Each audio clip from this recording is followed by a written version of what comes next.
శ్రీశైలంలో 3-3:30 ప్రాంతంలో రోజు కూడా ఒక పురోహితుడు, ఒక అర్చకుడు వచ్చి మహన్యాసపూర్వకంగా రుద్రాభిషేకం, అంటే మహన్యాసం తాను పారాయణం చేసి వెళ్తాడు. తర్వాత రుద్రాభిషేకం జరుగుతుంది.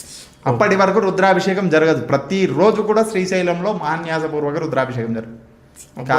అందుకనే ఆ క్షేత్రానికి అంత మహిమ ఉంటుంది, అంత విశిష్టత, అంత పాజిటివిటీ ఉంటుంది. మనకి ఎవరికైనా కానీ సరే, మనకు శ్రీశైల క్షేత్రానికి వెళ్ళిన వాళ్ళు రుద్రాభిషేకాలు, మహన్యాసపూర్వక రుద్రాభిషేకాలు ఇవన్నీ కూడా చేయడానికి కుదరకున్నా ఒక చెంబడి నీళ్లు పోస్తే చాలని, ఆ స్వామివారిని తాకితే చాలు, ఆ స్వామివారిని దర్శిస్తే చాలు అని చెప్పేసి అంటారు. అందుకనే శివుణ్ణి దర్శించే పద్ధతి కూడా చెప్పడం జరిగింది.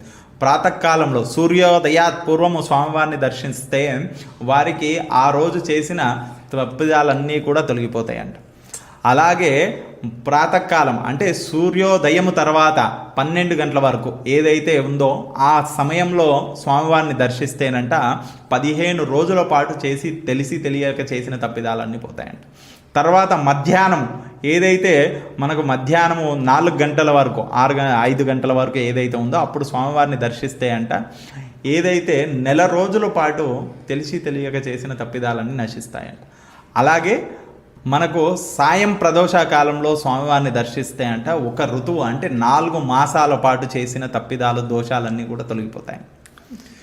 అలాగే రాత్రి సమయంలో స్వామివారిని దర్శిస్తేనంట వారికి 6 నెలల చేసినటువంటి తప్పిదాలన్నీ తొలగిపోతాయి.